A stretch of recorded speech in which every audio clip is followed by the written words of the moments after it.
રાગા નેસડા વાળા લોકો પણ આપની રાહ જોઈને બેઠા. હા, 100% રાધા નિશ્રા પણ રાહ જોઈને બેઠું છે. એવા તો ઘણા ગામ છે.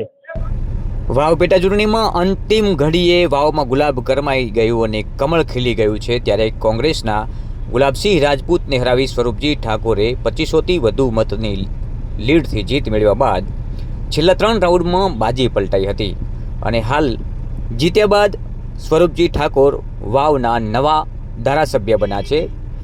ત્યારે પોતાના મતવિસ્તારમાં લોકોના અભિવાદન, લોકોનો આભાર વ્યક્ત કરવા માટે પહોંચી રહ્યા છે. વાવ વિધાનસભાની પેટા ચૂંટણીનું પરિણામ જાહેર થયા બાદ બીજા દિવસે સ્વરૂપજી ઠાકોર પોતાના મતવિસ્તારમાં ધાર્મિક સ્થળોએ માતાજીના દર્શન કરી શીશ ઝુકાવી અને આશીર્વાદ મેળવી રહ્યા છે કે આગામી સમયમાં વાવ વિધાનસભામાં પડેલા અધૂરા કામો પૂર્ણ કરવાની શક્તિ આપે, લોકોના હિતના કામ કરવાની શક્તિ આપે.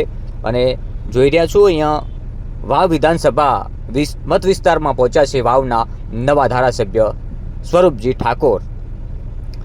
વાવ વિધાનસભાની પેટા ચૂંટણીમાં સુઈગામ, બાબર અને વાવ એમ 3 તાલુકા આવતા હોય મોટા વિસ્તારમાં ફેલાયેલો આ વિધાનસભા વિસ્તારમાં સ્વરૂપજી ઠાકોર હવે અનેક એવા કામો કરશે જે અત્યાર સુધી કદાચ નહીં થયા હોય. સ્વરૂપજી ઠાકોરે જણાવ્યું હતું કે છેલ્લા 7 વર્ષથી જે નહીં થયા હોય એ કામો પૂર્ણ થશે અને નવા પણ કામો થશે, લોકહિતના કામ થશે. બાબર, વાવ અને સુઈગામના વિકાસના પણ કામો થશે. નવનિર્મિત એમએલએ છે સ્વરૂપજી ઠાકોર. સ્વરૂપજી ઠાકોર પહેલા તો અભિનંદન બનાસક વતી અને વિશેષ આભાર છે બાબરની જનતાનો કે બાબરે પાઘડીનો વટ રાખ્યો. શું કહેશો? તમામ તાલુકાએ પાઘડીનો વટ રાખ્યો છે.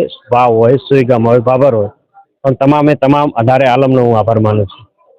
શું કહેશો સાહેબ, 3 વર્ષ માટે કેટલાક કામો અધૂરા છે?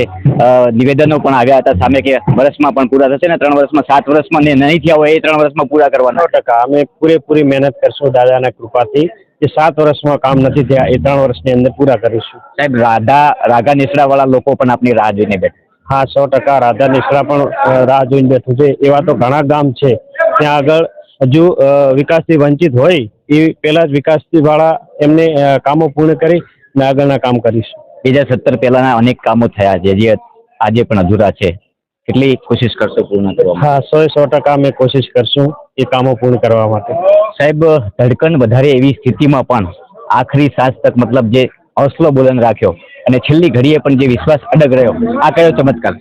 અમને અઢારે આલમ ઉપર વિશ્વાસ હતો. એ વિશ્વાસ અકબંધ રહ્યો અને એ વિશ્વાસ અઢારે આલમની જીત થઈ. સાહેબ, જનતાનો શું આભાર વ્યક્ત કરવા માંગુ છું? વાવ વિધાનસભા જેમ કે 46,000 જેટલા મત વાવ અને સુઈગામે પણ આપ્યા છે. હા, 100% 46,000 એમનો પણ આભાર માનીશ અને જે લીડ કાપી છે બાબર તાલુકાએ એમનો પણ ખૂબ આભાર માનું છું. અને 46,000 ત્યાંથી મળ્યા, 47,000 અહીંથી મળ્યા. એટલે તમામે અઢારે આલમે વોટ આપ્યા છે. એટલે અઢારે આલમનો હું ખૂબ આભાર દિલથી માનું છું. સાહેબ, હાર્યા બાદ 22માં હાર્યા બાદ પણ સરકારે તમારી ઉપર જે વિશ્વાસ હતો અડગ રાખ્યો છે. તમને કેટલો વિશ્વાસ હતો જનતા ઉપર કે આખરી ક્ષણોમાં પણ આ જીતાડી દેશે? મને 100% વિશ્વાસ હતો. અઢારે આલમ ઉપર વિશ્વાસ હતો કે આ વખતે કમળને 100% જીતાડશે.